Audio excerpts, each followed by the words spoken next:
Link TV, connecting you to the world. Link TV is viewer supported. Watch more at linktv.org. Link TV presents Mosaic World News from the Middle East. Here are today's top stories. Egypt's Coptic Pope calls for calm after sporadic clashes. Sudanese leaders commit to a peaceful and credible referendum. And Kuwait's Prime Minister survives parliamentary vote. Mosaic World News from the Middle East begins now.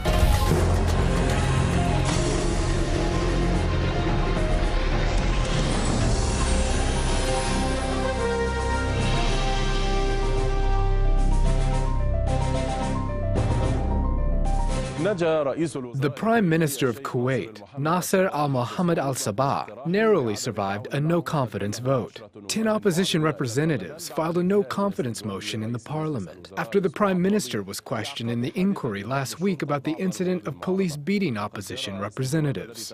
The inquiry, which was brought against the Prime Minister under the Constitution by the group of representatives, was conducted in a closed-door session as requested by the government. هذا هو اليوم المنتظر للحكومة والبرلمان. اليوم الذي تم تحديده للتصويت على ورقة عدم. This is the day that both the government and the parliament have waited for. The no-confidence motion, signed by 10 representatives after an inquiry brought against the Prime Minister, Sheikh Nasser al-Mohammed al-Sabah, under the Constitution, was voted on today. جلسة التصويت وكما هي جلسة المناقشة تحولت بعد طلب حكومي إلى سرية غير أن لغة The opposition accused the Prime Minister of violating the Constitution and infringing on public liberty. The voting session was also a debate session and was conducted behind closed doors at the request of the government. But this kind of debate had no place in Parliament, especially after the discussion became all about numbers. As the session ended, only 3 votes saved the government from dissolving. The opposition believes that the government has been severely undermined, as 22 representatives voted to dismiss the Prime Minister, 1 abstained from voting, and 25 voted against the motion.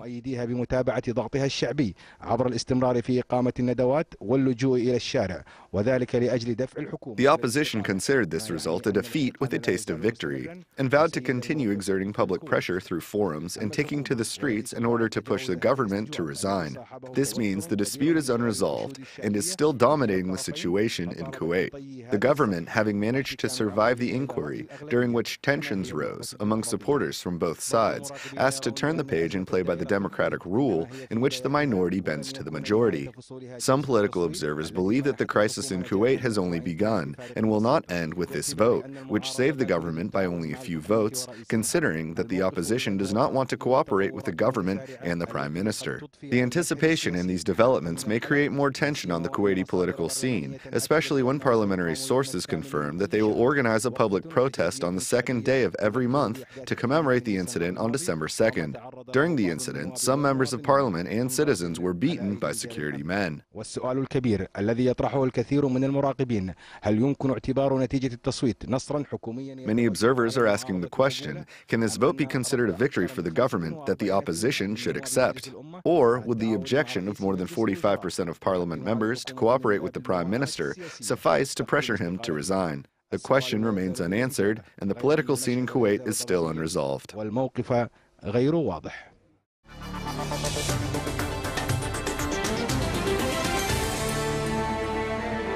وصف السناتور الأمريكي جون كيري تصريحات الرئيس السوداني عمر حسن البشير حول استفتاء جنوب السودان. U.S. Senator John Kerry described Sudanese President Omar Hassan al-Bashir's statements on the referendum in southern Sudan as extremely encouraging. In an interview with the BBC during his visit to Khartoum to monitor the referendum, Kerry added that U.S. President Barack Obama will consider the possibility of lifting U.S. sanctions on Sudan after the referendum. Bashir said during his visit to Juba that he will respect the Southerners' will and support the development of the South, even if they choose to secede in the referendum this coming Sunday.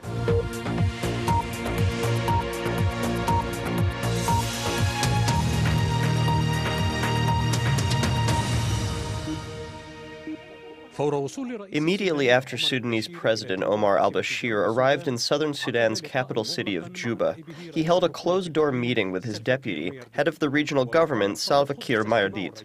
Naturally, the meeting was to discuss the final arrangements for the referendum that will be held this coming Sunday to determine the fate of the South. Bashir, accompanied by Salva Kiir, also met with leaders in the southern government and representatives of social and civil organizations. Once again, Bashir affirmed his government's commitment to comply with the result of the referendum and its respect of the Southerners' will. The referendum will be held peacefully and will be transparent and fair because there are witnesses now. There are observers and media organizations, and we need people to witness our commitment and our civilized behavior. The president of the southern government, Salva Kiir Mayardit, vowed to strengthen the South's partnership and cooperation with the North if Southerners choose secession. He said his administration will not allow any hostile activity against Khartoum to begin in his territory, which is what Khartoum is concerned about. We made the decision and expelled the Darfur rebels from Juba. There is no opposition at all from the north. The South will not be a base for any group. This will never happen. Bashir's visit to Juba came as the country is standing at a crossroads several days before the referendum. The Sudanese president is aware of the great responsibility he faces under these exceptional circumstances in the country's history. Bashir's affirmation of his respect for the Southerners' will was well received here in Juba, but some believe the Sudanese president's visit to the southern capital may be too late. It's good that he came here to see the reaction of southern Sudan's people so we can move forward. It's important to discuss the relevant issues and resolve them as fast as possible. All indicators confirm that everyone has committed to securing the peaceful voting process throughout the country and will respect the Southerners' choice as they determine their fate with complete liberty and transparency. Anwar Al-Ansi, BBC, Juba, Southern Sudan.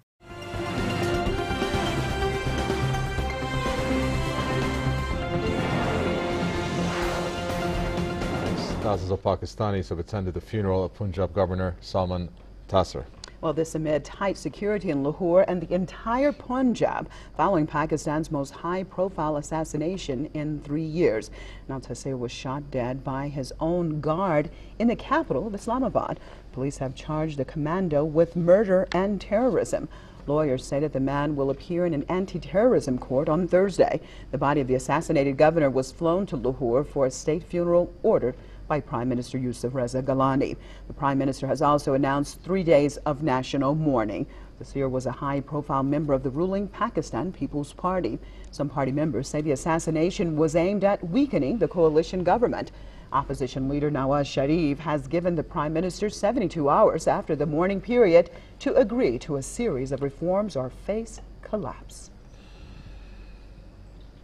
In Afghanistan, NATO forces have killed at least 2 people during an operation in the eastern Wardak province. Locals say those killed were civilians, while the coalition forces claim they were militants. Afghan civilian deaths at the hands of U.S.-led foreign forces have drawn widespread public anger during 9 years of war. The U.S.-led foreign forces claim their military operations target militants, but on the ground, the civilians have been the main victims. Afghan President Hamid Karzai has repeatedly criticized the U.S. for not protecting civilian lives during military operations. In other news this hour, Iran's ambassador to Kabul has voiced concern that Iran's fuel transit to Afghanistan ends up in the hands of NATO forces stationed there. Father Hossein Maliki says Tehran has been informed that the fuel imported from Iran is ultimately delivered to NATO. He told reporters that no one but the Afghan people are entitled to use the fuel. Maliki called on the Afghan government to control the process of fuel distribution in the country. Iran supplies about 30% of Afghanistan's refined fuel.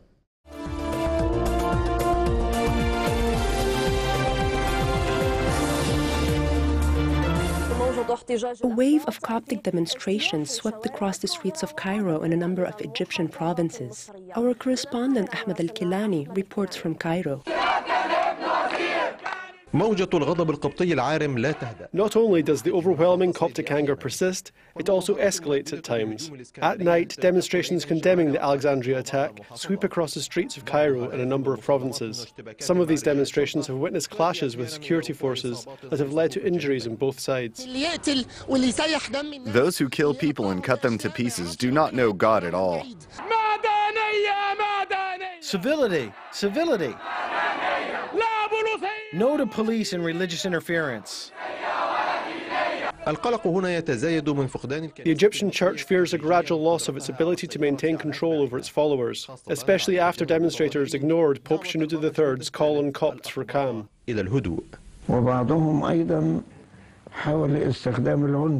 Some of them also tried to use violence, while violence is absolutely not our method.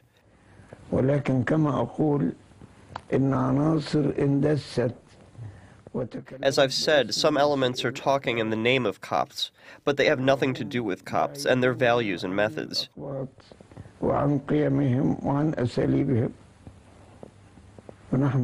We absolutely disagree with the violations that have occurred. In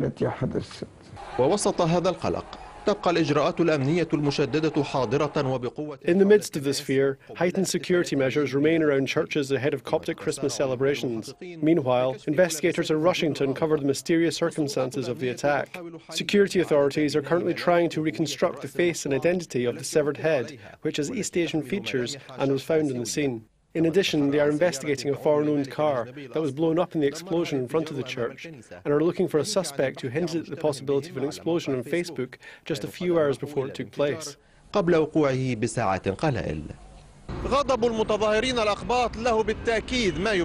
The anger of the Coptic demonstrators is certainly justified. However, it could get out of control after it turned into a confrontation with Muslims in a case deemed exceptional by everyone. All Egyptians are hoping that this scene will never be repeated. Ahmed El-Kalani, Dubai TV, Cairo.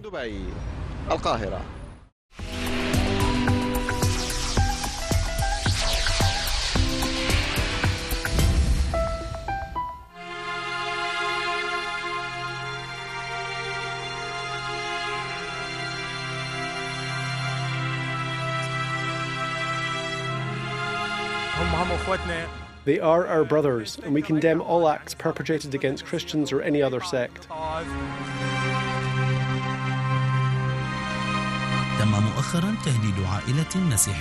When a number of criminals recently threatened a Christian family living in the city of Mosul's Al-Bakr neighborhood, members of that family were quickly surrounded by their close friends in a show of support.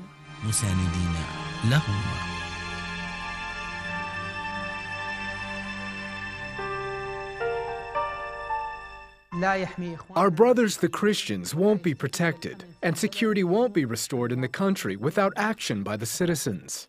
They are the ones who aid and help protect Christian families and other minorities who live with them.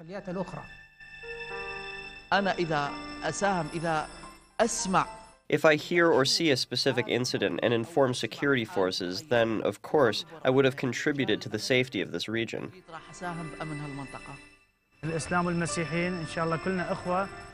As Muslims and Christians, we are all brothers. God willing, we will expel terrorism from this region, the Al-Qaeda movement from Iraq, and terrorism. We will end the division that they are sowing between us, Christians, Muslims, and all sects.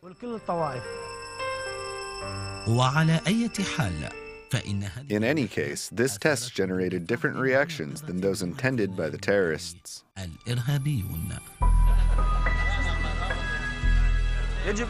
We should come together and cooperate in order to repel this vicious attack on the country. By God, we are not leaving. This land is ours. We are not going anywhere.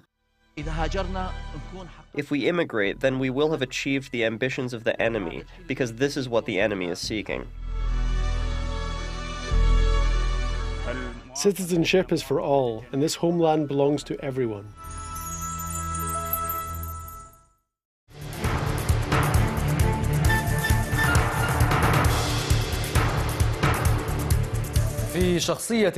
Our today's figure is an Egyptian Coptic man who has caused wide-ranging controversy. He rejected the peace agreement with Israel, and his papal voice has echoed to all the Copts in Egypt and in the world. My colleague Eileen Halak reports.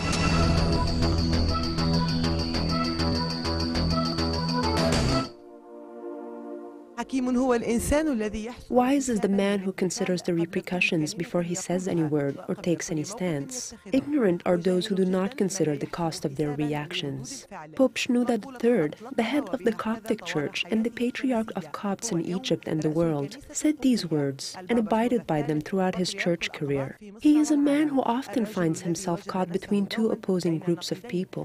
One of them surrounds him and praises his personality, calling him a model of principle and awareness and a good citizen. The other considers him a bitter enemy, belittling his role and holding him responsible for all the sectarian problems Egypt has endured since the early 1970s. Pope Shenouda III was born as Nazir Ghayed Raphael on August 3, 1923, in the village of Najis Salam in Sohaj province. His mother died 3 days after he was born and was raised by his brother Raphael. There has been controversy over whether a Muslim woman named Hajja Zainab Sayyid Darwish breastfed him as an infant, thus making him a brother to her son, Zahran Hamdan. His father Ghayed was a wealthy businessman who left the village and went to Asyut, where he married and had 2 boys and a girl. Nazir Ghayed started his church life at an early age. He was admitted to Cairo University and studied Pharaonic, Islamic, and modern history. He received his university diploma in 1947. In 1971, he was enthroned at the 117th Pope of Alexandria at St. Mark's Coptic Orthodox Cathedral in Cairo. From there, his career took off and he built a number of Coptic monasteries in Egypt and abroad. During his time as leader of the church, over 100 bishops have been ordained, including the first bishop for youth. He is the first Egyptian pope since the 15th century to have visited the Pope in Rome and Constantinople, and the first Egyptian pope who refused to deal with Israel as a state, and forbid Christians from going on a pilgrimage to Jerusalem due to Israel's occupation. He announced his rejection of the peace agreement with Israel and refused to accompany the late Egyptian President Anwar al-Sadat to Israel in 1977. This caused hostility between the two men, which reached its peak when Sadat visited the United States and was confronted by protests from Copts. Sadat responded to the protests by issuing a decree that the Pope was to stop giving his weekly lessons. The Pope rejected the decree and decided to escalate the matter by issuing a decision to cancel the Church's celebration of Coptic Christmas to avoid receiving the Egyptian officials who would traditionally visit on this occasion. Shortly before the holidays, he wrote a letter to all the churches saying that his decision was a protest against the persecution of Copts in Egypt. This was the only time the Pope openly talked about the persecution of Copts in Egypt, but has not mentioned it since. The split between Sadat and Pope Shenouda became a heated topic, especially after the Pope visited the U.S. multiple times as the head of all Coptic churches around the world. The Pope's relationship with the United States has caused a great deal of controversy due to the Copts' wide-ranging activities in the U.S. in opposition to the ruling regime in Egypt. This prompted the Egyptian president to depose the Coptic Pope. إلغاء قرار رئيس الجمهورية 2782 Abolishing the presidential decree 2782 in 1971 of appointing Pope Shenouda as the Pope of Alexandria and Patriarch of the Seat of St. Mark, forming a committee comprised of 5 bishops to perform the papal duties. بالمهام البابوية من 5 من الأساقفة. Sadat was assassinated and Hosni Mubarak ascended to the presidency, and some kind of harmony dominated between the church and the presidency as a result. As Copts objected to the violent incidents that they witnessed, Pope Shenouda responded with silence until the issue of evangelizing Muslims and converting Christians to Islam was raised. The issue witnessed a recent development when Camilla Shahata, wife of Father Theodos Sam'an at St. George's Church, converted to Islam. The situation escalated and rumors spread that she was being detained, so Pope Shenouda visited her. The tension kept rising until the latest bombings of the Two Saints Church in Alexandria, which Pope Shenouda stressed was aimed at destabilizing Egypt's security.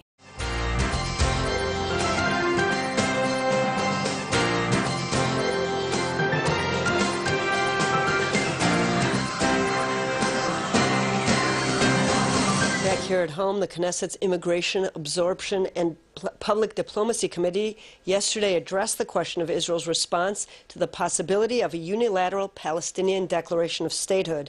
Deputy Foreign Minister Danny Ayalon told the committee that the Palestinian plan was a non-starter. Dan Diker, the Director General Designate of the World Jewish Congress, told reporter Aaron Viner why he disagrees. The world in 2011 is fundamentally different than the one that rejected the PLO's bid for unilateral statehood in 1988 when Yasser Arafat announced it in Algiers. In 2011, the President of the United States, Barack Obama, has stated enthusiastically his support for a Palestinian state on the 1967 lines. There have been European leaders such as Javier Solana, the former EU policy chief, that has publicly stated his support for a unilateral Palestinian state in the event that negotiations fail. So that in 2011, after 4 or 5 failed peace attempts between Israel and the Palestinian Authority, there is a worldwide sympathy for the Palestinian bid for statehood on the 67 lines. Not everyone agrees with the unilateralism, but the general sympathy is there, and there is much greater understanding in Washington and in many capitals in Europe for the Palestinian demand for a state on the 67 lines. So it would behoove Israel and Jewish communities around the world to be very vigilant and insist on bilateral negotiations as the only way for peace to emerge between the sides, because the world is far more understanding and sympathetic of a unilateral Palestinian bid than they were in 1998. Why does the Palestinian unilateral race for statehood pose a challenge to Jewish communities around the world, in your view? What we might see with the current Palestinian bid for unilateral recognition of statehood is a diplomatic tsunami of support by countries throughout the world, not only in South America, and that places a lot of pressure on Jewish communities around the world. First of all, in South America specifically, as an example, there are hundreds of thousands of expat Palestinians living throughout South America, and in Brazil, for example, which was the first country to recognize a Palestinian state on the 67 lines already, the Jewish community is feeling the pressure. They're feeling the heat in the press. They're feeling it in newspapers and in the public discourse, in protests in favor of the Palestinians, and they need to be armed with the correct messages in order to combat what seems to be this growing tsunami of support for a unilateral Palestinian state, which many Jewish leaders know is illegal according to international law, and they also know it violates all past agreements, but they have to be armed with the correct messages and the correct strategies so that they can coalesce and communicate and convey the right messages to their own leadership and to their own communities in order to maintain their local communal strength.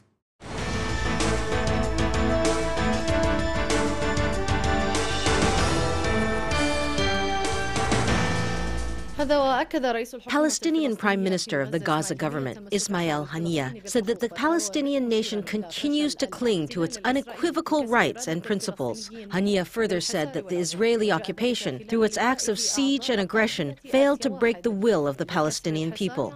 Haniyeh's comments came during a meeting with the members of the Asia 1 Solidarity Convoy, which arrived in Gaza to assess the humanitarian conditions there. After touring Gaza neighborhoods and hospitals, members of the Asia 1 Aid Convoy met with Palestinian Prime Minister of the Gaza government, Ismail Haniyeh. Haniyeh said that the Israeli occupation has failed to achieve its political goals through its acts of war, aggression, and blockade.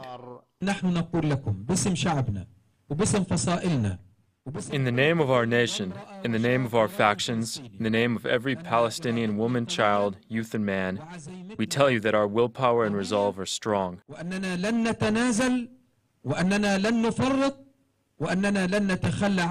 We will not concede, forfeit, or give up our historical rights to Palestine. We will not lose track of our nation's inheritance of Jerusalem and Al-Aqsa in the Holy Land of Palestine. The head of the Asian convoy delegation condemned the criminal blockade of Gaza, vowing to continue their efforts to break it by any means possible. He added that the free people of the world will continue to support Palestinians until they are liberated from the occupation. Even though the Israelis continue the siege, Even though the Israelis continue their siege of Gaza, we, free people of the world, have come here to support you. The aid will come, the medicine will come, and the food will come. We will bring it to you, whether by ship, land, or air, or perhaps through the tunnels. The free people of the world will continue to stand by you until the day Palestine is liberated, until the day Jerusalem is liberated. The head of the Asia 1 Lebanese delegation said that while the Israeli occupation was able to continue its unjust blockade of Gaza, it has failed to conceal its ramifications, which constitute a crime against the Palestinian people. He further said that the Palestinian people are stronger than the siege, and they will defeat it. Gaza will remain free. It's them who are under siege, haunted by the blood of Gazan children and martyrs, and the cries of its bereaved mothers. Gaza will emerge out of this dark period victorious.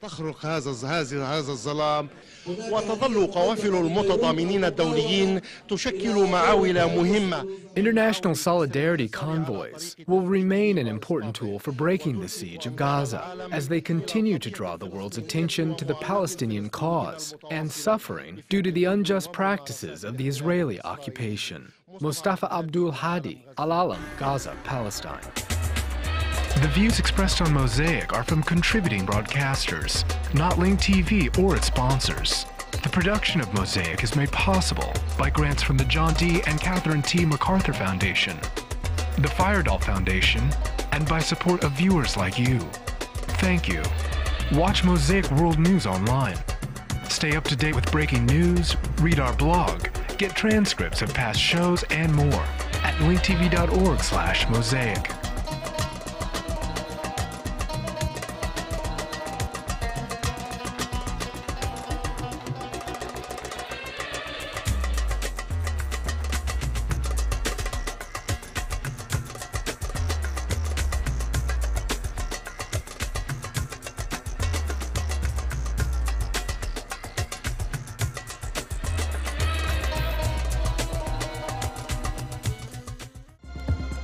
This program is brought to you by Link TV for educational and non-commercial use only. Link TV is the only U.S. network dedicated to global and national news, uncompromising documentaries, and diverse cultural programs which connect you to the world.